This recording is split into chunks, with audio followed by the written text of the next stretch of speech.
السلام عليكم ورحمة الله وبركاته. معكم مصطفى، نزلنا لكم بفيديو جديد. لو لسه أول مرة تشوف القناة يا ريت تدعمنا بلايك وتدعمنا باشتراك وتشارك الفيديو ده على قد ما تقدر عشان يوصل لأكتر عدد من الناس. النهاردة طبعا كلامنا اليوم هنتكلم طبعا عن الجزائر.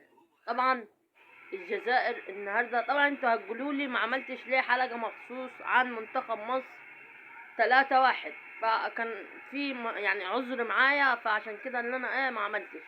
فكان لازم النهارده الجزائر اللي انا اعمل فيديو طبعا واتكلم طبعا عن الجزائر.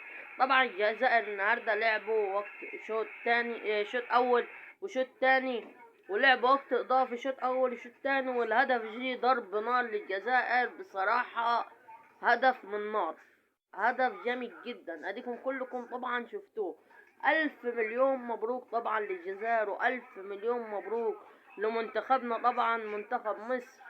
طبعا 1000 مليون مبروك للعرب تما. طبعا يعني خلاص دول اتأهلوا طبعا، يعني الجزائر اتأهل معاك، منتخب مصر اتأهل. طبعا لسه في فرق تاني لسه بتلعب، وهنشوفوا مين اللي هيكسب، مين اللي هيصعد، مين اللي هيخسر. فالنهارده كان لازم ان انا اتكلم عن الجزائر. بصراحة يا جدعان الجزائر النهارده من اول دقيقة لاخر دقيقة بصراحة كان بيلعب لعب من نار. الجزائر النهاردة انا اول مرة اشوف الجزائر النهاردة يلعب اللعب ده يا جدعان، من اول دقيقة لاخر دقيقة بصراحة لعب من نار. اذا كان من هجوم، اذا كان من خط النص، اذا كان من دفاع، اذا كان حرس المرمى. طبعا والله العظيم يعني بصراحة بس كان لازم ان احنا طبعا نطلع بفيديو ونبارك طبعا للوطن العربي تما. اذا كان منتخب بلدنا مصر ولا اذا كان الجزائر، فاحنا كلنا عرب. بس زمان في 2006 الجزائر دي كانت عملت، طبعا كانت جمهور ضربنا، وحصل مواقف ما بيننا ما بين الجزائر زمان 2006 محدش عايز يقولها. فاحنا برضو عرب، فكان لازم يعني اللي انا اطلع برضو عشان احنا برضو عرب.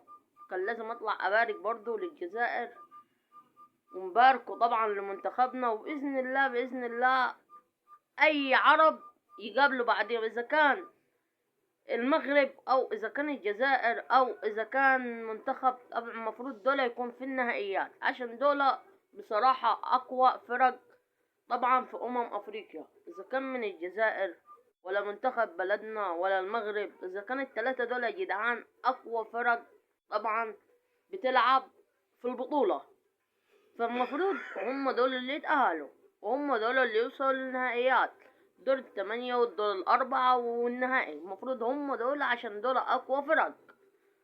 فاحنا كان لازم ان احنا نطلع برضو بفيديو ونبارك طبعا للجزائر.